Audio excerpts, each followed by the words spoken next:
Le monde n'a jamais été aussi bruyant. Des mauvaises nouvelles à chaque minute, des gens stressés de tous côtés, des problèmes qui surgissent sans prévenir. Il est facile de se perdre dans ce tourbillon, de réagir en pilote automatique, de s'irriter pour des choses insignifiantes, et sans même s'en rendre compte de vivre constamment au bord du précipice. Mais la vérité est brutale. Ce n'est pas le chaos extérieur qui te fait perdre pied, c'est la place que tu lui donnes en toi. Maintenant, imagine à quoi ressemblerait ta vie si rien de tout cela ne pouvait t'ébranler. Si tu cessais de réagir à la moindre provocation, si tu arrêtais de gaspiller ton énergie sur ce que tu ne peux pas contrôler, si, au lieu d'être emporté par la tempête, tu devenais son centre calme. C'est exactement ce que tu vas apprendre ici. Je vais te montrer comment renforcer ton esprit pour ne plus être prisonnier de ce qui t'entoure. Comment garder une posture solide, sans te laisser emporter par la chaleur du moment. Comment transformer ta paix intérieure en quelque chose d'inébranlable. Alors, mets un like et abonne-toi à la chaîne, parce que ce que tu vas apprendre aujourd'hui peut faire toute la différence entre perdre le contrôle ou enfin reprendre les rênes de ta vie. Commençons. 1. Le monde crie, mais c'est vous qui décidez d'écouter. Pensez-y. Si tout autour de vous s'effondrait, comment réagiriez-vous? Imaginez une de ces journées. Le réveil ne sonne pas, vous vous réveillez en retard et sortez de chez vous en courant sans avoir le temps de souffler. En chemin, un cycliste coupe votre trajectoire sans regarder et en plus, vous lance un regard accusateur comme si l'erreur venait de vous. Au travail, un collègue essaie de rejeter sa faute sur vous.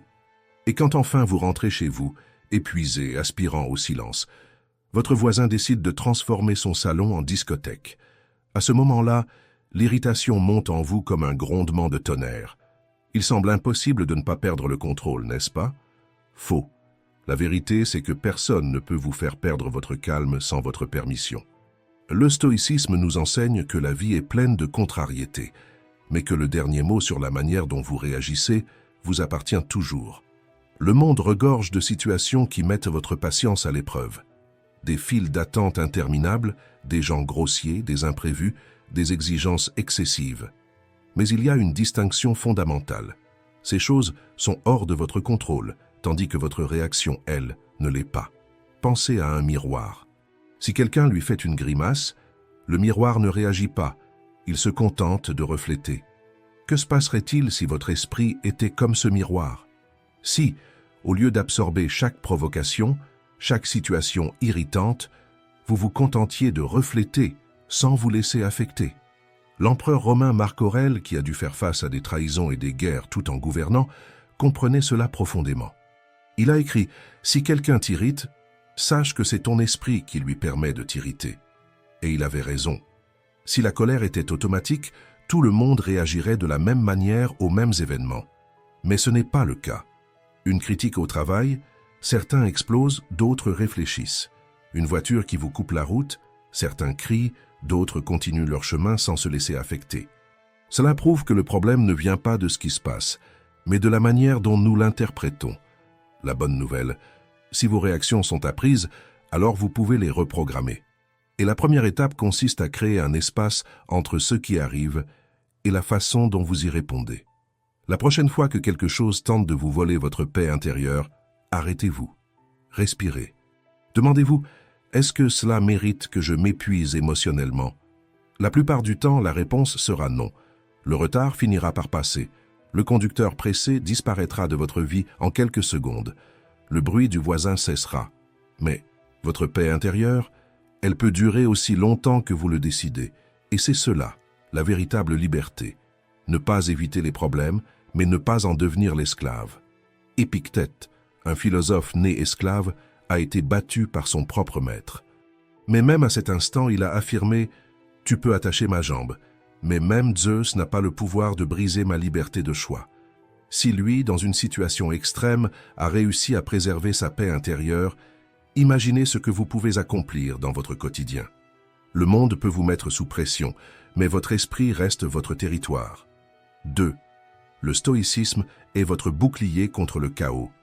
Avez-vous déjà ressenti votre esprit saturé, comme si vous essayiez de boire l'eau d'une borne à incendie?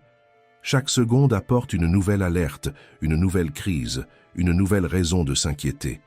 On a l'impression que le monde ne dort jamais, et si vous n'y prenez pas garde, votre esprit devient prisonnier de ce tourbillon incessant.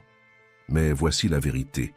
Ce n'est pas le flot d'informations qui vole votre paix, mais l'absence de discernement dans ce que vous choisissez d'absorber. Nous vivons à une époque où l'attention est devenue un bien précieux.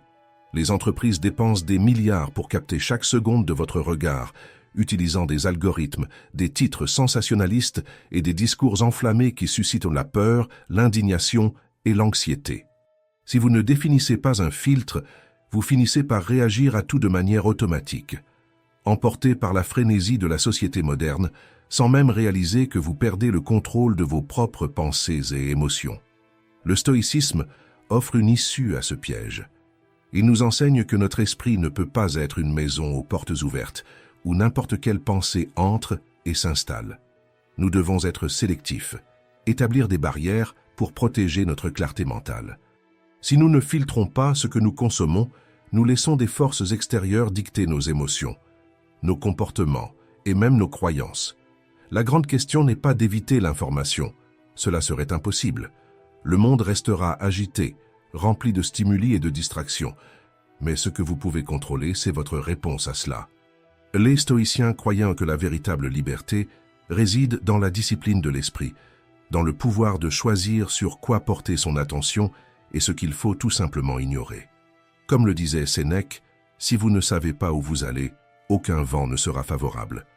La plupart des gens vivent en pilote automatique, sautant d'une indignation à une autre, donnant leur avis sans réflexion, laissant les événements extérieurs dicter leur état émotionnel. Ils réagissent instinctivement, sans se demander si cela mérite vraiment autant d'importance. Mais un stoïcien ne fonctionne pas ainsi. Il pratique l'autocontrôle. Il observe avant de réagir.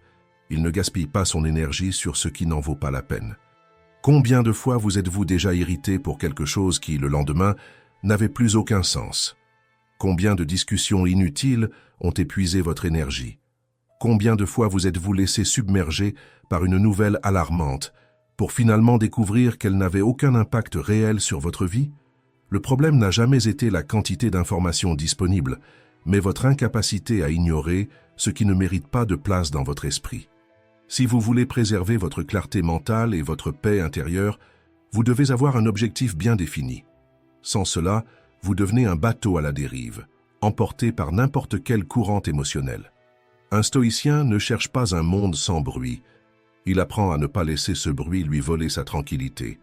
Avant de vous impliquer dans la prochaine polémique, demandez-vous « Cela mérite-t-il vraiment mon attention ?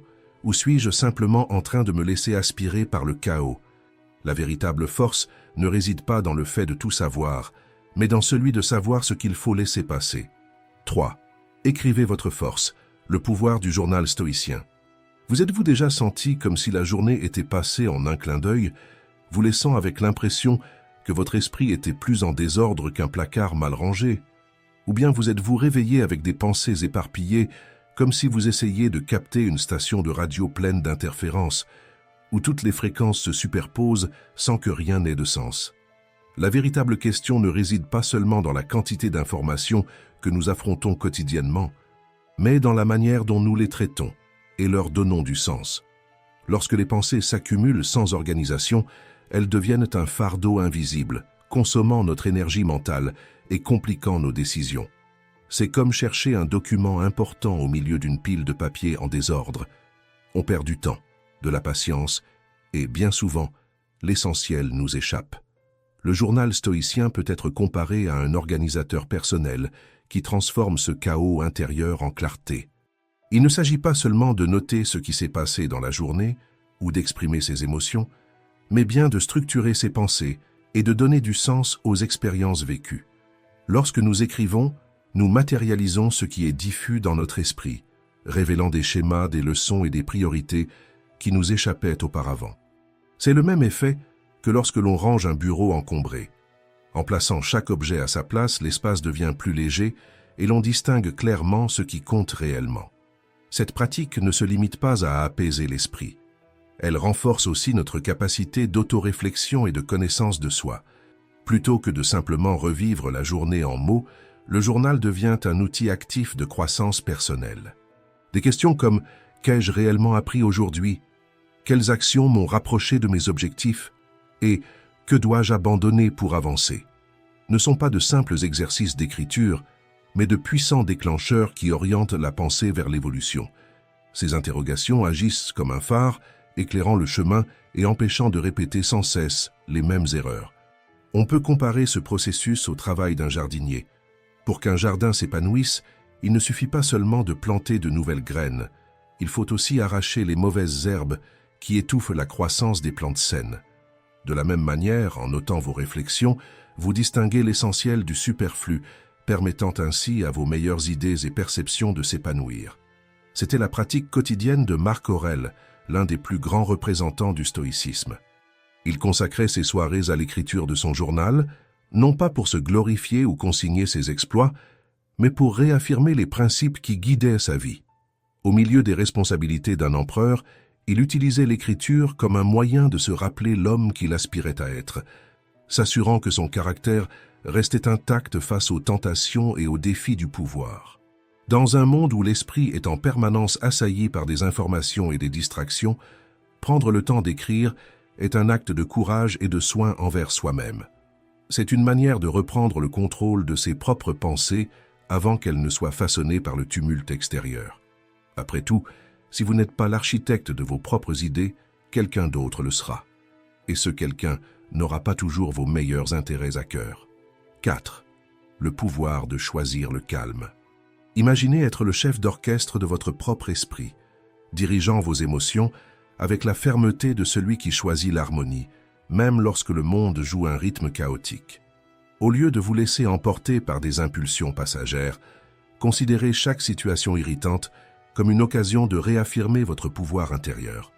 Combien de fois vous êtes-vous surpris à ressasser un commentaire irréfléchi sur un réseau social, ou à vous laisser envahir par la frustration face à un retard imprévu dans les transports en commun? Peut-être qu'un voisin bruyant ou un conducteur imprudent ont perturbé votre journée, mais la vérité c'est que le problème ne réside pas dans l'événement en lui-même, mais dans l'influence que nous permettons à ces situations d'exercer sur nous. La vie nous confronte inévitablement à des défis quotidiens, de la pression d'un travail exigeant à l'impatience des passants dans la rue. Lorsque nous réagissons impulsivement, c'est comme si nous remettions les clés de notre paix intérieure à des circonstances que nous ne pourrons jamais contrôler. Chaque élan d'irritation est une invitation au chaos qui épuise notre énergie et nous éloigne d'une vie épanouie. Le stoïcisme nous enseigne que la véritable force ne réside pas dans la tentative de transformer le comportement des autres, mais dans la maîtrise de notre propre réaction face aux événements. Comme l'a si bien souligné Épictète, tu livres ton esprit au premier venu et ils en abusent en te laissant troubler et bouleversé. N'as-tu pas honte de cela? Réfléchissez. Si nous permettons à chaque remarque acerbe ou contretemps inattendu de nous déstabiliser, nous cédons notre pouvoir à des forces qui, en réalité, n'ont jamais mérité une telle influence. Pensez à ce client difficile qui persiste à se plaindre sans raison, ou à cette situation où le bruit incessant d'un chantier transforme l'environnement en un état de tension permanent. Ce sont précisément ces moments qui nous mettent au défi de choisir entre la colère éphémère et la sérénité durable. Tout comme un port d'attache solide au milieu d'une mer agitée, cultiver le contrôle intérieur est notre meilleure stratégie pour naviguer à travers les tempêtes de la vie. Accepter que tous les comportements et toutes les situations ne se plieront pas à nos désirs est libérateur. En reconnaissant nos limites, nous redirigeons notre énergie vers ce que nous pouvons réellement transformer, nos pensées, nos attitudes et nos actions. Plutôt que de gaspiller votre force à vouloir corriger l'imprévisibilité des autres, choisissez de bâtir un espace de calme et de discernement en vous-même. Après tout, la liberté émotionnelle naît à l'instant où nous décidons de ne pas réagir automatiquement à chaque perturbation. Il ne s'agit pas d'être passif, mais de choisir ses batailles avec sagesse et de préserver son équilibre. En fin de compte, le véritable vainqueur n'est pas celui qui a le dernier mot, mais celui qui conserve sa paix intérieure, même lorsque l'environnement alentour s'efforce de générer de la turbulence. Si vous avez déjà vécu des moments où maîtriser vos réactions a fait toute la différence, partagez votre expérience dans les commentaires. Votre histoire pourrait être l'inspiration dont quelqu'un a besoin pour transformer le chaos en sérénité. 5. Transformer la frustration en action. Vous êtes-vous déjà retrouvé à investir du temps et de l'énergie pour que tout se déroule exactement comme vous l'aviez prévu, pour finalement voir tout s'effondrer sous vos yeux? Un embouteillage inattendu qui vous fait manquer une réunion cruciale, un imprévu de dernière minute qui réduit à néant des semaines de préparation, une personne en qui vous aviez confiance et qui agit de manière imprévisible. Que se passe-t-il en vous dans ces moments-là? Colère, frustration, désespoir. Cette lutte intérieure naît du fait que nous avons été conditionnés à croire que si nous faisons tout comme il faut, les choses se passeront comme nous le souhaitons. Mais la réalité nous enseigne une autre leçon. Il y a de nombreuses choses qui ne dépendent tout simplement pas de nous. Le stoïcisme ne nous apprend pas à être passifs, mais à diriger notre énergie avec intelligence. Imaginez un étudiant qui se prépare pendant des mois pour un examen important. Il étudie, révise, fait des exercices. Mais le jour de l'épreuve, il est épuisé parce qu'il n'a pas bien dormi, ou il est pris au dépourvu par des questions inattendues. Il peut se laisser envahir par le désespoir et se plaindre de l'injustice, ou bien il peut accepter la situation, respirer profondément et donner le meilleur de lui-même dans ces circonstances. Le problème n'est pas que la vie prenne un tournant imprévu. Le problème, c'est l'illusion que nous pouvons tout contrôler. Lorsque nous tentons de saisir la vie à pleine main, elle nous échappe entre les doigts, comme du sable fin. Accepter l'incontrôlable ne signifie pas renoncer, mais apprendre à rediriger notre attention vers ce qui compte réellement, notre réponse face aux événements. La différence entre ceux qui vivent tourmentés et ceux qui trouvent la paix réside dans ce changement d'état d'esprit. Au lieu de vous demander « Pourquoi cela m'arrive-t-il ?», posez-vous plutôt la question « Que puis-je faire maintenant ?» En fin de compte, ce qui définit votre vie, ce n'est pas ce qui vous arrive, mais la manière dont vous y réagissez. Certaines batailles n'ont jamais été les vôtres à gagner, et apprendre à lâcher prise sur ce qui n'est pas entre vos mains pourrait être le plus grand soulagement de votre vie. 6. Arrêtez de consommer des informations vides. Devenez plus intelligent. Avez-vous déjà eu l'impression d'avoir passé un long moment sur votre téléphone pour finalement ne rien en retenir d'utile? Nous défilons les écrans, regardons des vidéos, lisons des titres alarmants, mais tout s'évapore de notre mémoire comme de la fumée emportée par le vent. Ce n'est pas de l'apprentissage, c'est simplement un flot ininterrompu de distractions déguisées en informations. Le problème ne vient pas du manque de connaissances disponibles, mais du type de savoir que nous choisissons d'absorber. Nous sommes entourés d'un océan de contenu superficiel, conçu pour capturer notre attention, mais sans réelle valeur ajoutée pour notre vie. Et dans ce tourbillon d'informations jetables, qu'est-ce qui reste vraiment? Le stoïcisme nous enseigne à traiter notre esprit comme un espace sacré, où ne doit entrer que ce qui le renforce. Imaginez un chef cuisinier en train de préparer un plat raffiné. Il ne choisit pas ses ingrédients au hasard, il les sélectionne avec soin. Il en va de même pour ce que nous mettons dans notre esprit. Si nous ne consommons que des contenus creux, notre vision du monde devient superficielle et vide de sens. Aujourd'hui, beaucoup de gens confondent quantité et apprentissage. Ils veulent tout savoir, suivre toutes les tendances, mais ne s'approfondissent sur rien. Or, la véritable connaissance ne se mesure pas à la quantité de livres que l'on lit ou de vidéos que l'on regarde, mais à l'impact qu'elle a sur nous. Un seul livre bien étudié peut transformer votre vie plus que des milliers de vidéos courtes et de titres sensationnalistes. Réfléchissez à ce que vous consommez en ce moment. Ce savoir vous sera-t-il encore utile dans 10 ans? Ou ne fait-il que combler un vide passager? Apprendre ne consiste pas seulement à accumuler des informations, mais à choisir avec discernement ce qui mérite réellement une place dans votre esprit. La différence entre une personne qui évolue et une autre qui se laisse distraire réside dans la qualité des connaissances qu'elle recherche. La première cultive son esprit comme un agriculteur qui sème des graines destinées à porter leurs fruits dans l'avenir. La seconde se contente de jeter des graines au vent, espérant que l'une d'elles germera par hasard. Si vous voulez un esprit aiguisé et résilient, nourrissez-le de sagesse. Remplacez la consommation passive par une quête active du savoir. Car au bout du compte, ce qui façonne votre vision du monde, ce n'est pas la quantité d'informations que vous absorbez, mais ce que vous choisissez de retenir et de mettre en pratique.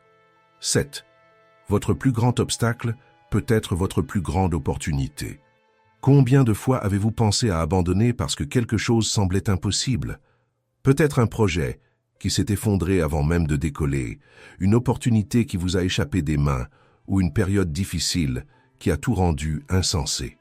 Cette sensation de blocage peut être étouffante, comme si la vie vous testait au-delà de vos limites.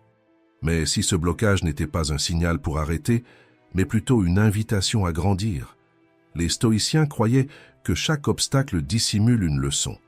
Ce qui semble être un problème peut être précisément ce qui va vous renforcer. Si un chemin se ferme, cela ne signifie pas que le voyage est terminé. Cela signifie qu'il est temps de trouver une nouvelle route.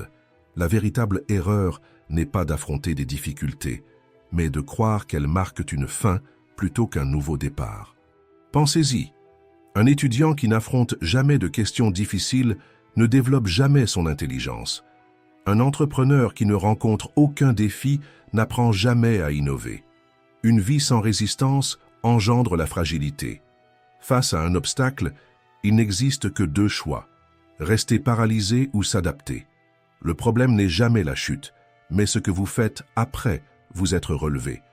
L'histoire est remplie de personnes qui ont transformé leurs échecs en tremplin. Prenons l'exemple de Walt Disney. Il a perdu, pour des raisons contractuelles, les droits sur ses premiers personnages et créations. Il aurait pu se laisser intimider, se révolter contre l'injustice et abandonner sur le champ. Mais il a choisi une autre voie. Plutôt que de s'accrocher à ce qu'il avait perdu, il a utilisé cette situation comme un moteur pour créer quelque chose d'encore plus grand. C'est de cette crise qu'est né Mickey Mouse, et avec lui un empire créatif qui a révolutionné le monde de l'animation. Cela ne signifie pas que nous devons idéaliser la douleur ou nier les difficultés. Mais si, au lieu de nous lamenter sur nos épreuves, nous choisissons de les transformer en apprentissage, tout change. La frustration peut se muer en force. L'erreur peut devenir une expérience précieuse. Ce qui semble aujourd'hui être une fin pourrait, en réalité, être un nouveau départ, encore meilleur que ce que vous aviez imaginé. Marc Aurèle a dit « Ce qui nous bloque nous guide ». Ce qui ressemble à une impasse peut en réalité être un détour vers un chemin bien plus prometteur. Alors, la prochaine fois que vous aurez l'impression que la vie vous barre la route, faites un choix. Cet obstacle sera-t-il un mur ou un marchepied? 8. Choisissez le bon chemin même quand le monde choisit le mauvais. Le monde n'a jamais été un endroit juste. Vous avez sans doute déjà vu des personnes sans scrupules gravir les échelons pendant que ceux qui jouent franc-jeu restent à la traîne.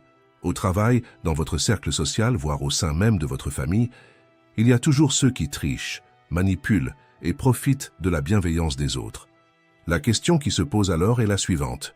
Cela vaut-il la peine d'être honnête dans un monde qui récompense la ruse? La réponse est simple, oui, car la paix de l'esprit n'a pas de substitut. Le problème de ceux qui se vendent pour de petits avantages, c'est qu'en fin de compte, le prix à payer est leur propre dignité.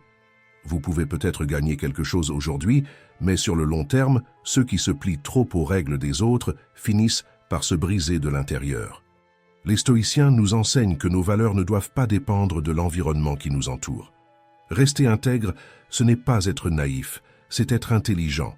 La réputation peut être détruite en une seconde, mais votre caractère, lui, personne ne peut vous l'enlever. Et lorsque vous restez droit, même face à la corruption, vous devenez un repère pour les autres. Un rappel que des personnes existent encore qui font ce qui est juste, simplement parce que c'est juste, et non parce qu'elles en attendent quelque chose en retour. Le véritable test du caractère a lieu lorsque personne ne vous regarde.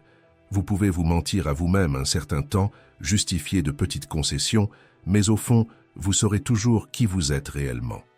Et cela vaut bien plus que n'importe quel avantage éphémère. Les raccourcis peuvent sembler séduisants, mais ils finissent toujours par exiger un prix. L'intégrité, en revanche, construit quelque chose que personne ne peut ébranler, une vie que vous pouvez regarder dans le miroir avec respect. Le monde peut être injuste, mais votre conscience vous appartient, et ça, personne ne peut vous le voler. 9. Le pouvoir d'observer sans juger. Imaginez que vous êtes dans une file d'attente au supermarché et que le caissier ne vous adresse même pas un regard. Il jette vos achats dans le sac, ne répond pas à votre « bonjour » et agit comme si vous étiez invisible. Votre première pensée? Quelle impolitesse! L'irritation monte et vous repartez en portant un poids inutile.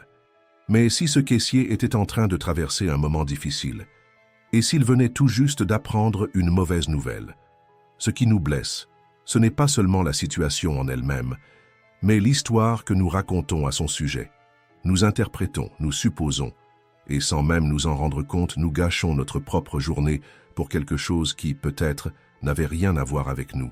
Nous vivons à une époque où tout semble exiger une opinion immédiate. Un regard, un message laissé en vue sans réponse, une remarque mal formulée. Tout devient prétexte à un jugement. Mais les stoïciens nous enseignent une chose libératrice. Tout n'a pas besoin d'une étiquette. La réalité se contente d'exister. Le problème ne vient pas du fait en lui-même, mais du sens que nous lui donnons. Le même silence peut être perçu comme du mépris ou comme du respect. La même attitude peut être vue comme de l'arrogance ou simplement de la fatigue. Ce qui change, ce n'est pas la situation, mais la façon dont nous choisissons de la regarder. Si vous connaissez quelqu'un qui est toujours sur la défensive, vous savez à quel point il est épuisant de gérer ce genre d'attitude. Un simple commentaire anodin peut déclencher une réaction comme si la personne était attaquée. Mais en réalité, elle ne réagit pas au présent. Elle répond aux blessures et insécurités qu'elle porte depuis des années. Chaque fois que nous jugeons trop vite, nous devenons prisonniers de nos propres interprétations. Nous créons des conflits, nous nourrissons du ressentiment et nous nous surchargeons d'émotions inutiles. Mais celui qui apprend à observer avant de réagir réalise que beaucoup de choses qui l'agaçaient autrefois ne méritaient même pas son attention. La véritable liberté consiste à regarder une situation et à se dire « Cela ne m'atteint pas ». Quand vous cessez de réagir automatiquement, vous arrêtez d'être manipulé par les autres. Vous ne donnez plus votre paix intérieure à chaque petite provocation, à chaque mot mal placé. Le stoïcisme nous enseigne que la force ne réside pas dans le fait de combattre chaque bataille, mais dans le choix des batailles qui en valent la peine. Tout ne mérite pas votre énergie. Tout ne mérite pas une réponse émotionnelle. Quand vous acceptez les faits tels qu'ils sont, sans y ajouter des couches inutiles d'interprétation, votre esprit devient plus léger. Et croyez-moi, il est bien plus facile d'avancer sans le poids des suppositions et des jugements que de vivre en portant un fardeau que vous avez vous-même créé. 10. Vous ne souffrez que parce que vous vous concentrez sur ce que vous ne contrôlez pas. Avez-vous déjà réalisé combien de temps de votre vie a été perdu à souffrir pour des choses qui n'ont jamais été sous votre contrôle? Un message qui n'est jamais arrivé, une réponse qui n'a pas été celle que vous espériez, l'opinion d'une personne qui insiste à vous juger. Vous rejouez la scène 1000 fois dans votre tête en vous demandant ce que vous auriez pu dire, ce que vous auriez dû faire, comment tout aurait pu être différent. Mais qu'est-ce que cela change? Rien. Cela ne fait que vous voler votre paix. La vérité, c'est qu'une grande partie de la souffrance humaine vient de l'illusion du contrôle. Nous voulons que les gens agissent comme nous le jugeons juste, que le monde nous traite avec équité et que les événements se déroulent exactement comme nous les avons prévus. Mais la réalité est indifférente à nos volontés. Lutter contre cela, c'est comme essayer de retenir du sable entre ses doigts. Plus vous serrez, plus il vous échappe. Le stoïcisme nous enseigne une leçon simple mais puissante. La paix vient lorsque nous nous concentrons uniquement sur ce qui est à notre portée, quand nous cessons d'essayer de contrôler la tempête et apprenons à construire un abri. Pensez à la dernière fois où quelqu'un vous a déçu, peut-être un collègue qui a minimisé vos efforts, un ami qui a ignoré vos besoins, ou un membre de votre famille qui n'a pas reconnu votre évolution. Vous pourriez passer des heures à ressasser, à planifier une revanche, ou à tenter de leur faire comprendre votre valeur. Mais rien de tout cela ne changerait ce qui s'est déjà passé. Cela ne ferait que vous alourdir d'un poids qui ne devrait même pas être le vôtre. Maintenant, imaginez que vous avez passé des mois à vous préparer pour une opportunité importante, une présentation, un projet, quelque chose qui comptait vraiment pour vous. Au moment crucial, un imprévu survient et tout vous échappe. Vous pouvez vous révolter, accuser le destin et vous noyer dans la frustration. Ou bien, vous pouvez accepter, respirer profondément et chercher une nouvelle voie. Et c'est ce qui différencie ceux qui s'épuisent de ceux qui semblent inébranlables. Ces derniers ne sont ni froids, ni insensibles. Ils ont simplement compris que l'énergie dépensée à se battre contre l'incontrôlable est une énergie volée à ce qui peut réellement être accompli. Accepter ce qui échappe à notre contrôle, ce n'est pas se résigner, c'est se libérer. Car lorsque nous cessons de gaspiller notre énergie à essayer de changer les autres et que nous la réorientons vers notre propre transformation, tout se transforme. Ce qui était frustration devient force. Ce qui était peur devient action. Au final, la vie ne sera jamais prévisible, mais une chose restera toujours sous votre contrôle, la façon dont vous choisissez d'y répondre. Et si vous êtes arrivé jusqu'ici, commentez « Courage stoïcien ». Merci d'avoir regardé.